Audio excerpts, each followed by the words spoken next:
سامعین گرامی قدر، یہ وہ سوال ہے جو اکثر و بیشتر کیا جاتا ہے کہ حضرت حنفیہ جو مولا علی کے فرزند ہیں، جن کے جسم میں، جن کی رگوں میں علی کا لہو ہے، بہت بڑے شجاع ہیں، بہت بڑے عقیدت مند ہیں حسین کے، لیکن پھر کیوں انہوں نے امام حسین کا اس جنگ میں، یزید کے خلاف اس قیام میں کیوں ساتھ نہیں دیا؟ جناب ابو حنفیہ بہت بڑی شخصیت ہے، جنگ جمل میں آپ کی شجاعت کے جلوے سب نے دیکھے، بہت بڑے شجاع، بہت بڑے بہادر تھے، کیوں نہ ہو؟ علی کی شجاعت وراثت میں ملی ہوئی تھی۔ سامعین گرامی قدر، اور امام حسین کے ساتھ، امام حسین کی نسبت بہت بڑی عقیدت رکھتے تھے۔ جس طرح امام حسین مولا حسن کے سامنے جب حسن کلام کر رہے ہوتے تھے تو امام حسین ان کے احترام میں لب کشائی نہیں کرتے تھے، گفتگو نہیں کرتے تھے بڑے بھائی کی موجودگی میں۔ بالکل اسی طرح روایت میں ملتا ہے کہ جناب حنفیہ بھی امام حسین کی موجودگی میں کلام نہیں کرتے تھے، احترام امام حسین میں، امام حسین کے احترام کے قائل تھے۔ اور ان کا وہ مشہور جملہ کہ حسین، اس جہان میں تمام مخلوقات عالم میں آپ مجھ سے سب سے زیادہ عزیز اور محبوب ہیں۔ اور جب امام حسین روانہ ہوتے ہیں مدینے سے اس قیام کے لیے، اور یہ خبر جب جناب حنفیہ کو ملتی ہے، آپ اس وقت وضو کر رہے ہوتے ہیں، جیسے ہی خبر ملی کہ حسین مدینہ چھوڑ رہے ہیں، جناب حنفیہ نے شدید گریہ کیا، اتنی حسین سے محبت تھی۔ جب اتنا عقیدت مند، اتنا شجاع، اتنا بہادر، پھر سوال تو ہوتا ہے کہ کیوں جناب حنفیہ نے امام حسین کا ساتھ نہیں دیا، اپنے بھائی کا ساتھ نہیں دیا؟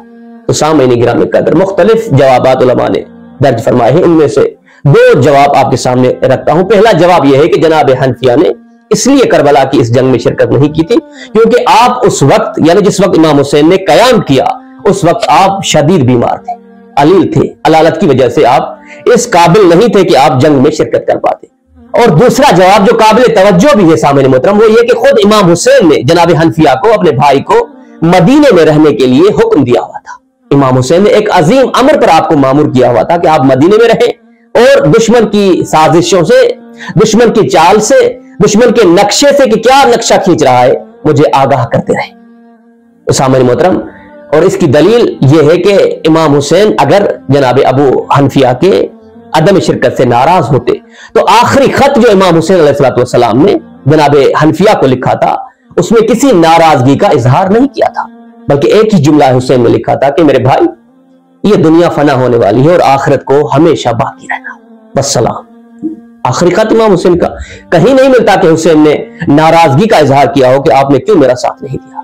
اور امام حسین کی شہادت کے بعد جناب حنفیہ مدینے میں موجود تھے، کسی ایک شخص نے بھی، کسی فرد نے بھی آپ پر اعتراض نہیں کیا۔ کہیں تاریخ میں اشارہ تک نہیں ملتا کہ کسی نے اعتراض کیا ہو کہ اے حنفیہ، آپ علی کے فرزند ہیں، آپ حسین کے بھائی ہیں، آپ حسین سے محبت و عقیدت کا اظہار کرتے رہے، پھر آپ نے کیوں کربلا کی اس جنگ میں حسین کا ساتھ نہیں دیا؟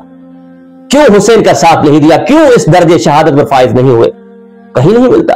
اور پھر جب جناب مختار نے قیام کیا اور قیام کے کرتے ہوئے امام حسین کے قاتلین کو چن چن کر کے فر کردار تک پہنچایا، تو یہی حنفیہ تھے جنہوں نے تشکر کیا تھا مختار کا، اور ایک شکوہ بھی کیا تھا کہ کیا وجہ ہے مختار، کیا وجہ ہے کہ تم ابھی تک عمر سعد کو قتل کرنے میں کامیاب نہیں ہوئے؟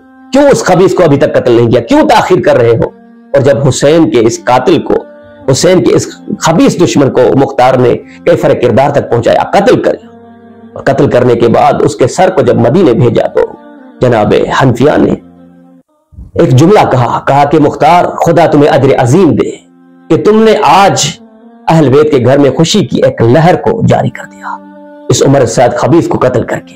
یہ باتیں اس امر کی جانب اشارہ کرتی ہے کہ امام حسین علیہ السلام نے خود امر دیا تھا، خود حکم دیا تھا جناب حنفیہ کو مدینے میں رہنے کے لیے۔